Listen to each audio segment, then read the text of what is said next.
থাকলেও আল্লাহকে ডাকতে হবে, না থাকলেও আল্লাহকে ডাকতে হবে। সুখে থাকলেও আল্লাহর বন্দিগি, দুঃখে থাকলেও আল্লাহর বন্দিগি। হযরত আইয়ুব আলাইহিস সালামের নাম আমরা শুনছি, কথা বলেন। 70 বছর একটানা তিনি সুখে ছিলেন, সচ্ছল ছিলেন, সম্পদশালী ছিলেন, স্বাস্থ্যবান ছিলেন। তাফসীরের মধ্যে আছে আইয়ুব নবী গোসল করতে গেলে, আইয়ুব আলাইহিস সালাম গোসল করতে গেছেন, আল্লাহ তাআলা আসমান থেকে জুরজুর করে বৃষ্টির ফুটার মতো স্বর্ণের ফড়িং, ফড়িং বুঝেননি? আগের দিনে যে আমরা ধরতাম ফড়িং, হ্যাঁ, এই ফড়িং, স্বর্ণের তৈরি ফড়িং ঝুরঝুর করে আইয়ুব নবীর সামনে পড়ছে। উনি উনার লুঙ্গির মধ্যে এগুলো উঠাইয়া ঘরে নিয়ে রাখছে। আল্লাহ তাআলা বলছে, আইয়ুব, এতগুলো স্বর্ণের টুকরো ফড়িং ফেললাম, সবই উড়াইয়া নিলাগা, সবই তোমার, এতটি দরকার তোমার?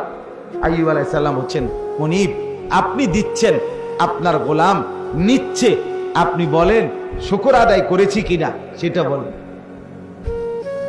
আপনার শুকর তো আদায় করি মাওলা, শুকর তো আদায় করছি। 70 বছর পরে আল্লাহ আইয়ুব নবীর সবরের পরীক্ষা নিছে, যে সুখে তো রাখলাম 70 বছর, এবার একটু সবর ধৈর্যের পরীক্ষা নেই।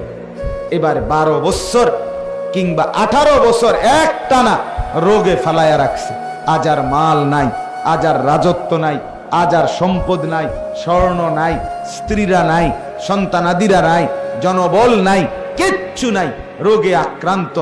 18 বছর কিংবা 12 বছর পরে যখন সুস্থ হইছে, তো আইয়ুব নবী এরপরে আল্লাহকে জিজ্ঞেস করছে, মাওলা, আমারে যে আপনি 12 বছর বা 18 বছর এই কষ্টে ফেলে রাখলেন, আপনি কি মজাটা পাইছেন? কুদ্দুর কনছে বুঝেন নাই? আইয়ুব, আমি নিজে পড়ছি কিতাবে, আইয়ুব নবী বলছে, আল্লাহ আপনার লাভটা কি হয়েছে সেটা কুদ্দুর, আমার যা হয়েছে হয়েছে, আমি পচ্চা টচ্চা শেষ, কিন্তু আপনার কি হয়েছে? রব্বুল আলামিন বলে, আইয়ুব, 70 বছর যখন আমি তোমাকে সুখে রাখছিলাম, তখনও আমি দেখছি তুমি আমার শুকর আদায় করছো, আমারে ডাকছো 100 আমি তোমার উপরে নারাজ না, কিন্তু আমি চাইছিলাম সবরের হালাতে, মুসিবতের হালাতে তুমি আমাকে ডাকো কিনা, আমি এটা দেখতে চাইছিলাম। এই জন্য 12 বছর তোমাকে রোগে ফেলে রাখছি, বা 18 বছর তোমাকে রোগে ফেলে রাখছি, তো দেখছি 18 বছর যন্ত্রণার ভিতরেও সবর করেও তুমি ঠিকই আমাকে ডাকছো। তবে এবার শোনো আমার লাভ, আইয়ুব, 70 বছর সুখে থাকতে তুমি আমাকে যেমন ডাকছো, আল্লাহর কসম, আল্লাহ বলে, আমার জাতের কসম, আইয়ুব 18 বছর বেদনায়, যন্ত্রণায় আর রোগে আক্রান্ত হয়ে আমারে যে ডাকছো, আমি আল্লাহ 70 বছরের সুখের ডাকের চাইতে 12 বছরের কষ্টের ডাকে মজা পাইছি বেশি। আমি আল্লাহ স্বাদ পেয়েছি। বেদনার এক এক ডাক আমার আরশে আজিম পর্যন্ত পৌঁছে গেছে। তখন তোমার কলিজা ছেঁড়া ডাক, ব্যথা ভরা ডাক। হ্যাঁ, আমার 2 মাস, আমার এই পাও ভাঙ্গে গেছিল একবার মোটরসাইকেল অ্যাক্সিডেন্টে, একবার ভাঙ্গে গেছিল এই হাড্ডি। আমি 2 মাস বিছানায় ছিলাম। 2 মাস আমারে হসপিটাল থেকে আইনা ঠিক যেই জায়গায় বসাইছে বাসায়, এই এক জায়গাতেই আমি 2 মাস ছিলাম। এখান থেকে আর নড়িও নাই, চড়িও না, পেশাব পায়খানা নামাজ সব কিছু এখানে, খানা টানা সবই এখানে, কবরের মতো এখানে, ঠিক যেন কবরে আইনা বসে, এক দূর জায়গায় যেখানে বসে। এই 2টা মাস আমার মনে আছে, তখনও তো আমি মালিককে রাত্রে ডাকছি, দিনে ডাকছি, এর আগে পিছেও তো মালিকরে কত ডাকছি, কিন্তু ওই সময় যে আমার পাও ভাঙ্গা, আমি সেজদা দিতে পারি নাই, মানে ঝুঁকে ঝুঁকে ইশারায় সেজদা দিয়ে দিয়ে নামাজ পড়ছি, রুকু সেজদা, কত কান্না কাঁদছি মালিকের কাছে, শুধু এক কথা বলে যে আল্লাহ, আমি বেশি দোয়া করছিলাম, মালিক আমি আবার এই কপাল দিয়ে সেজদা দিতে চাই, আমি সেজদার তৌফিক যেন বঞ্চিত না হই। যেদিন আমি আপনার প্রথম এরপরে সেজদা দাঁড়াইয়া কপাল দিয়া দিতে পারছি 3 মাস 3.5 মাস পরে, তখন আমি সেজদা দিয়েই সালাম ফিরাইয়াই নামাজের আমার বিবি বাসায় ফোন করে বলছি, একবারে চিৎকার করে জোর আওয়াজে, যে আমি আজকে সেজদা দিতে পারছি, আলহামদুলিল্লাহ।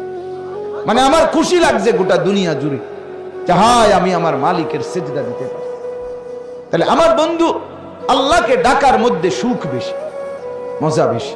সুখে আছো, দুঃখে আছো, দুনিয়া ভোগ করে তুমি দুনিয়াতেই থাকতে পারতা না। আল্লাহকে নারাজ করলেও যেতে হবে, আল্লাহকে রাজি করলেও যেতে হবে, কোনো সন্দেহ নাই ভাই। নাফরমানেরও মৃত্যু হয়, মদখোর, নেশাখোর, জুয়াখোর, ফেন্সিখোর, বাবাখোর, ডালখোর, গাঁজাখোর, এদেরও মৃত্যু হয়, হয় কি না বলেন না কেন? জিনাকার, বেবিচারী, বেপর্দা নারী, ওই অসভ্য মহিলা, এগুলোরও মৃত্যু হয়।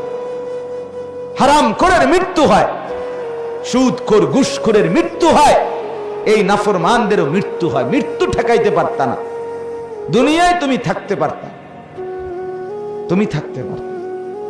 আল্লাহ তাআলা কোরআনে বলছে, বান্দা তুমি কি ভেবেছো আমার কাছে আসতে হবে না? না বলেন, হ্যাঁ বলেন না, উত্তর দেন ভাই, ছেলেরা তোমরা উত্তর দাও তো। আল্লাহ তাআলা বলেন, কি ভেবেছো বান্দা আমার কাছে আসবা না তোমরা? আসতেই হবে, আসতেই হবে। ডাকলেও আসবা, না ডাকলেও আসবা, মানলেও আসতে হবে, না মানলেও আস। তোমাকে আমি ফিরিয়ে আনবই এবং তোমার জিন্দেগি আমি দেখাবো। আহসাহুল্লাহ ওয়া নাসুহু, আল্লাহ বলেন আমি গুনে গুনে রাখছি বান্দা, তুমি ভুলে গেছো। হারাম খাইছো, হারাম করছো, তুমি মনে করছো দুনিয়াবাসী জানে না? তুমি জানে না, আমি গুনে রাখছি। রাত্রি গভীরে উলঙ্গ ছবি দেখছো, কেউ দেখে নাই? হ্যাঁ, কেউ দেখলেই কি না দেখলে কি, তোমারে যিনি ফিটবো উনি তো দেখছে। কথা বোঝেন নাই? তোমারে যিনি আসার দিব তিনি দেখছে। তোমারে যিনি জাহান্নামের আগুনের মধ্যে তালফাহু ওয়ুজুহাহুমুন নার ওয়া হুম ফিহা কালিহুন, কোরআনে আছে, আল্লাহ বলে বান্দা জাহান্নামের আগুন দুনিয়ার মাছ যেভাবে উত্তপ্ত তেলের মধ্যে কড়াইয়া একদিকে চাপ দিয়া ধরে, তেলাপিয়া মাছ এক পিঠে চাপ দিয়া ভালো করে ভাজি হইলে আরেক পিঠ উল্টাই এবার আরেক পিঠে চাপ দেয়। কোরআনে আছে, আল্লাহ বলে নাফরমানের চেহারা এক গাল জাহান্নামের আগুনে ফেরেশতা চাপ দিয়া ধরবে, এটা যখন ভীষণ ভাবে জ্বলবে তো এবার আরেক গাল চাপ দিয়া ধরা এটাও ভীষণ ভাবে জ্বলবে। এটা কোরআনের আয়াত। তালফাহু ওয়ুজুহাহুমুন নার, চেহারাগুলোকে জাহান্নামের আগুনের মধ্যে এভাবে চাপ দিয়ে দিয়ে ঝলসানো হয়। অহুম ফিহা কালিহুন, আল্লাহ বলেন তখন তার চেহারা অত্যন্ত কুৎসিত, জঘন্য আকৃতি ধারণ করে। আলাম তাকুন আয়াতি তুতলা আলাইকুম, আর আল্লাহর পক্ষ থেকে বলবে বান্দা আমার কোরআন, আমার আয়াত, আমার হুকুম, আমার বিধান কি তোমার কাছে বলা হয় নাই? বলা হয় নাই?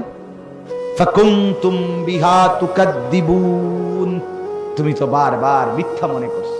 হ্যাঁ, তুমি মনে করছো হুজুর রেডি কয় আর, হুজুর রেডি কয় আর, এটা হইতো না, এটা হইতো না মনে করো, কিন্তু তুমি তো বাঁচতা না, তো কি লাভ হইল?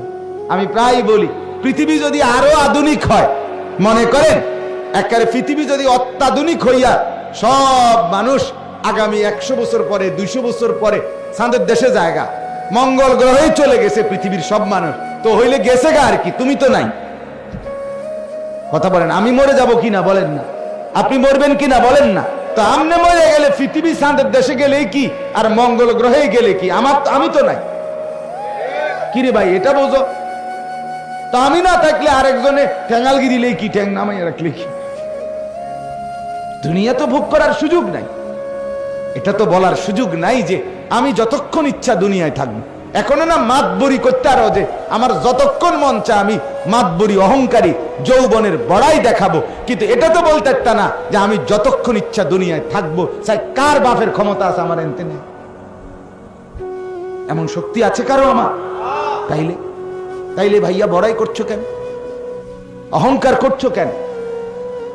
সামান্য সুস্থতা আল্লাহর দান, যৌবন আল্লাহর দান, স্বাস্থ্য শক্তি আল্লাহর দান। তুমি দেখো না ভাইয়া, কখনো কোনো দিন সামান্য পেটে অসুখ হইলে, পাতলা পায়খানা হইলে 5 বার 6 বার 1 ঘন্টা, তো তোমার মতো শক্ত সামর্থ্য যুবক যে গোটা দুনিয়া দৌড়াইয়া বেড়াও, তুমি সোজা হয়ে যাও বিছানায়, তো তুমি বুঝো না তুমি কত অক্ষম? তোমার কি হাত খুলে গেছে না পাও খুলে গেছে, পায়খানা না বাইরেছে? পায়খানার কাছে তুমি কত অসহায়। পায়খানা বাইরে হইলে তোমার 5-6 বার তুমি শুয়ালাও, দুর্বল হয়ে যাও। তুমি মাতবরি দেখাও, অহংকার দেখাও কিভাবে বেটা? এক বুজুর্গের কথা শুনেন, কিতাবে আমরা পড়ছি। এক আল্লাহওয়ালা ব্যক্তি যাচ্ছিলেন, তো উনার সামনে এক যুবক খুব অহংকার করে হাঁটতেছিল। তো উনি বললেন, যুবক, জমিনে অহংকার করে হাঁটো না, বিনয়ের সাথে হাঁটো। তো ওই যুবক উনাকে ধমক দিছে, এই মিয়া, চেনেন আপনি আমি কে? আমা তা'লাম, আপনি জানেন? আতারিফুনি মান আনা, আপনি চেনেন আমাকে, আমি কে? কথা বললেন। তখন ওই আল্লাহওয়ালা ওনার এই যুবককে বলছে, হ্যাঁ যুবক, আমি চিনি তোকে, আমি চিনি বেটা তোকে, তুই শোন আমার কাছে, তুই কে? তো বলছে, বলেন আপনি। বলছে, তুই হলি প্রথম তুই হলি 1 ফোঁটা নাপাক দুর্গন্ধময় বীর্য। এরপরে তুই হইলি কিছুদিন পরেই একটা পচা দুর্গন্ধযুক্ত একটা মরা লাশ। আর মাঝখানে এখন তোর পেটের মধ্যে আছে কিছু পায়খানা। এই হলি তুই। তোর শুরুটাও ছিল নাপাক, এখনো তোর পেটে আছে নাপাক। তুই অচিরেই একটা পচা দুর্গন্ধযুক্ত লাশ হয়ে পড়ে থাকবি। এই হলো তোর পরিচয়। কিতাবে লিখছে, যুবক তখন মাথা নোয়ায়, হায়, সে তো আমার আত্মপরিচয় বলে দিল। অহংকার কিসের ভাইয়া? আলাইসা ফি জাহান্নামা মাসওয়াল লিল মুতাকাব্বিরিন, আল্লাহ তাআলা বলেন, জাহান্নাম অহংকারীদের নিকৃষ্ট ঠিকানা। প্রত্যেকটা গুনাহ অহংকার। বাতারুল হক, নবীজি বলছেন অহংকার কাকে বলে? নবীজি বলছে বাতারুল হক, হককে গ্রহণ করতে অস্বীকার করা, আল্লাহর হুকুম রাসূলের তরিকা মানতে অস্বীকৃতি করা, এটাই অহংকার। আর আল্লাহ বলছে অহংকারের ঠিকানা, গন্তব্য জাহান্নাম। জাহান্নাম ওয়া গামতুন নাস। আর 2 নাম্বার অহংকার হলো অপরকে তুচ্ছ-তাচ্ছিল্য করা, নিজেকে বড় মনে করে। 1 নাম্বার হলো হক মানতে অস্বীকার। এখন নামাজের ওয়াক্ত, আজান হচ্ছে, আল্লাহ ডাকছে, হাইয়া আলাস সালাহ, বান্দা তোকে আমি বানিয়েছি, তোকে আমি ডাকছি, তুই বললা না আমি যাব না। আল্লাহ বলে, ঠিক আছে অহংকারী, আমি এর পরিণতি দেখাই দেবো। তোর ভাত খাইতেছ, খা, ঘুম যাবি, ঘুমও যাস, এগুলো আমি কুত্তারেও খাওয়াই, এটি কোনো আশ্চর্য না। বাদ দুগা খাইস তুই, কিন্তু আমি তোরে বুঝাম, আমি দেখবো তুই কার সামনে অহংকার করলি। আল্লাহ আমাদেরকে মাফ করে দেন। এতগুলো কথা বলার এবার উদ্দেশ্য কি? এটাই আমার শেষ অংশ বয়ানের। এতগুলো কথা বলার উদ্দেশ্য হলো, যুবক, বাপ, মুরব্বী, পর্দার আড়ালের মা বোন, সবার কাছে অনুরোধ, নিজের জীবন গুনার উপরে জমিয়ে রাখা ঠিক না। আর এটা যদি আপনি বুঝেন, বিবেক যদি জাগে, এক বিন্দু অনুশোচনা অনুভূতি যদি জাগে, তো নিজেকে বদলানোর চেষ্টা করেন। আর এই বদলানোর একটা সুযোগ মাহে রমজান। বলেন আলহামদুলিল্লাহ। ভাইয়া, তুমি যদি চেষ্টা করো বদলাইতে পারো। তুমি দেখো, একটু ভালো হয়ে দেখো, একটু চরিত্রবান হইয়া দেখো। আমি আবারও বলি দোস্ত, সমবয়সীদের আড্ডায় নিজের পরিচয় খুঁজে পাইবে না। সমবয়সী বন্ধু, এক ক্লাসের, এক সাইজের, এক হমান্না, এরা কোনোদিন আলোর পথ দেখায় না। খুবই কম, খুব কম। সমবয়সী নষ্ট করে দেয়, এটা নিয়ম। এই জন্যই সর্বযুগে আল্লাহ তাআলার নিজাম যে ওয়াত্তাবি' সাবিলা মান আনাবা ইলাইয়া, আল্লাহ নিজে বলছে আমার বান্দা অনুসরণ করো তাকে। আমি আল্লাহর দিকে ঝুঁকে আছে, যে আমার বন্দেগী যে করছে, তোমার চাইতে বড়, তোমার চাইতে আল্লাহওয়ালা, তোমার চাইতে মুত্তাকি, তোমার চাইতে ভালো নামাজি, তোমার চাইতে বেশি চরিত্রবান, তার এরকম বড় কাউকে তুমি অনুসরণ করো, তাইলেই জীবনে তুমি আলোর পথ পাইবে।